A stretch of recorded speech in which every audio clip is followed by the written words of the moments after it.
Corona के सामने स्वयं स्फूर्त तो समाज है ही, लेकिन संघ ने भी इसमें सेवा के नाम पर, संघ और सेवा एक दूसरे का इसमें पर्याय होते हुए दिखे सेवा भारती के माध्यम से। मालवा प्रांत में भी ऐसे कई फोटो पूरे देश में वायरल हुए जहां पर पीठ पर राशन लादे हुए स्वयंसेवक निमाड़ के अंचलों में दूर दूर तक राशन लेकर गांवों तक पहुंच रहे थे। तो कैसे पूरा सेवा कार्य संपन्न हुआ, विशेषकर मालवा में ये कैसे संपन्न हुआ? जैसे देश भर में हुआ है वैसे ही मालवा प्रांत में भी और सेवा के कार्य संपन्न हुए हैं। और संघ के कार्यकर्ता लगभग सभी जिलों में, अपने मालवा प्रांत के सभी जिलों में सेवा कार्य हुए हैं, जिसमें मास्क का वितरण हुआ है, सैनिटाइजर का वितरण हुआ है, काढ़ा का वितरण हुआ है,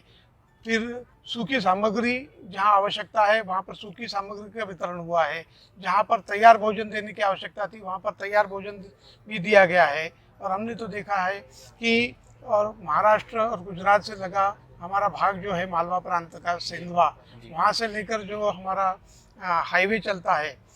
बॉम्बे आगरा हाईवे जो है, उस हाईवे के ऊपर और जो श्रमिक दूसरे प्रांतों में गए थे जो यहाँ से और उत्तर भारत की तरफ बढ़ रहे थे, उन सब की बढ़ चढ़ कर सेवा की। उनके अल्पाहार की व्यवस्था, उनके भोजन की व्यवस्था, यहाँ तक कि जिनके पास पहनने के लिए जूते चप्पल नहीं थे उनको चप्पल भी दी गई। और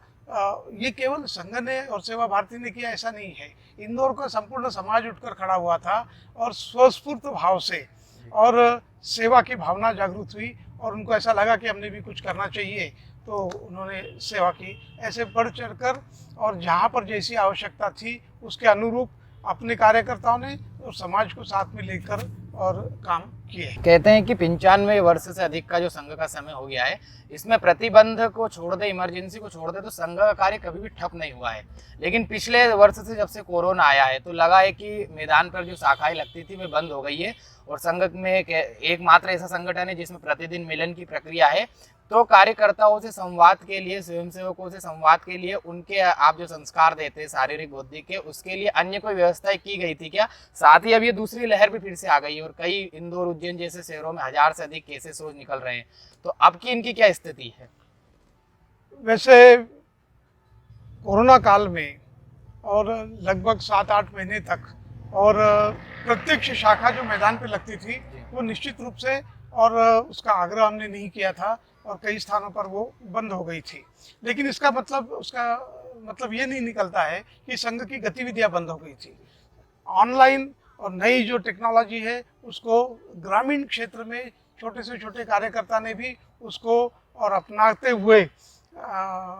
अपने कार्यक्रम, अपनी गतिविधियां नियमित रूप से चलाई। इसमें अनेक प्रकार के कार्यक्रम हुए हैं, ऑनलाइन बैठकें हुई हैं, ऑनलाइन बौद्धिक के कार्यक्रम हुए हैं, ऑनलाइन उत्सव के कार्यक्रम हुए हैं, ऐसे नीचे तक सभी कार्यकर्ता इसमें सहभागी रहे। प्रशिक्षण के कार्यक्रम भी इसमें हुए हैं, वर्ग इसमें लगे हुए हैं। तो जो गतिविधियां अपनी चल रही थी वो गतिविधियां पूरी संघ की निर्बाध रूप से चलती रही, केवल प्रत्यक्ष शाखा नहीं लगी थी। और विजयदशमी के बाद अपने अक्टूबर-नवंबर से फिर से शाखा लगना प्रारंभ हो गई थी और अभी ये दूसरा जो वेव आया है उसके पहले तक हम प्रतिनिधि सभा में गए थे, उस समय तक देश भर में लगभग 90% शाखाएं फिर से लगना प्रारंभ हो गई थी। अब नई परिस्थितियों में स्थानीय कार्यकर्ता जैसा निर्णय करेंगे वैसे आगे बढ़ेंगे। उसमें अगर आवश्यकता रही तो मैदान की शाखा वहाँ के कार्यकर्ताओं को लगा कि ऐसा संभव नहीं हो पाएगा तो वो शाखा बंद होगी, लेकिन बाकी कार्यक्रम जो है वो अपने यथावत चलते रहेंगे। देश में वैक्सीनेशन भी चल रहा है, तो इसमें संघ की कुछ भूमिका है जन जागरण के लिए या अन्य कार्यों के लिए, वैक्सीनेशन सेंटर तक लोगों को ले जाना, इसके लिए?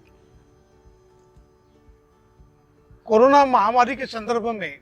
और विशेष रूप से और जन जागरण का अभियान संघ के कार्यकर्ताओं ने अपने हाथ में लिया हुआ है। एक तो इसमें जिस प्रकार की सावधानी हमको बरतना चाहिए, मास्क पहनना, सोशल डिस्टेंसिंग, बार बार हाथ धोना, सैनिटाइजर का उपयोग करना, इसके बारे में तो जन जागरण अभियान चल ही रहा है, समाज को जागरूक करने का काम चल रहा है। लेकिन हम ये मान के चलते हैं, सामान्य तो जो चर्चा में विषय आता है उसमें ऐसा लगता है कि जब तक 50% जनसंख्या और वैक्सीनेट नहीं हो जाएगी तब तक शायद महामारी को नियंत्रित करना कठिन हो जाएगा। और इसलिए सभी पात्र लोगों ने वैक्सीनेशन लेना चाहिए। अभी 45 वर्ष की आयु तक के लोगों को अनुमति दी गई है, तो 45 वर्ष से ऊपर के जितने हैं सबके पीछे पड़कर सबको समझाकर और वैक्सीनेशन करवाने के लिए आग्रह करने का काम संघ के कार्यकर्ताओं ने हाथ में लिया है। साथ ही वैक्सीनेशन सेंटर पर ले जाना, कई जगह पर वैक्सीनेशन सेंटर पर वहाँ की व्यवस्था को सुचारू रूप से और संपादित करना, इन सब कामों में भी और संघ के कार्यकर्ता सहयोग कर रहे हैं। या जितने भी दर्शक दे में वैक्सीनेशन के बारे में, कोरोना से बचने के लिए आप क्या संदेश देना चाहते हैं? कोरोना के संदर्भ में हम देख रहे हैं कि दूसरा वेव जो आया है द्रुत गति से और बढ़ रहा है और बड़े बड़े शहरों में इसकी संख्या बढ़ते जा रही है और इसलिए फिर से सावधानी बरतने की आवश्यकता है। डरने की आवश्यकता नहीं है, लेकिन सावधानी रखने की आवश्यकता है और शिथिल ना हो हम। अब साल भर लगभग हो गया है, हम मास्क पहन रहे हैं, सोशल डिस्टेंसिंग कर रहे हैं, तो कई बार इसको हम कहते हैं कि पैंडेमिक का फैटिग आ जाता है और शिथिलता आ जाती है और इसलिए सावधानी पूर्वक इस शिथिलता को दूर करना, शिथिल नहीं होना, जो अपेक्षा की गई है सोशल डिस्टेंसिंग की, मास्क पहनने की, बड़े बड़े कार्यक्रम का आयोजन न करने की, इन सब बातों की चिंता करें। और जहाँ तक वैक्सीनेशन का प्रश्न है, तो जैसे ही जो पात्र होता है तुरंत उसने जाकर और अपने आप को और वैक्सीनेट करवा लेना चाहिए, इतना ही मैं आग्रह करता हूँ। हमारे साथ थे राष्ट्रीय स्वयंसेवक संघ के मालवा प्रांत के माननीय प्रांत संघचालक जी, जिन्होंने बताया कि राष्ट्रीय स्वयंसेवक संघ का जो और बाकी समाज के साथ मिलकर उनका जो भूमि सुपोषण महाअभियान प्रारंभ होने वाला, उसके बारे में, कोरोना से समाज के साथ संघ कैसे लड़ रहा है, उसके बारे में आपका समय देने के लिए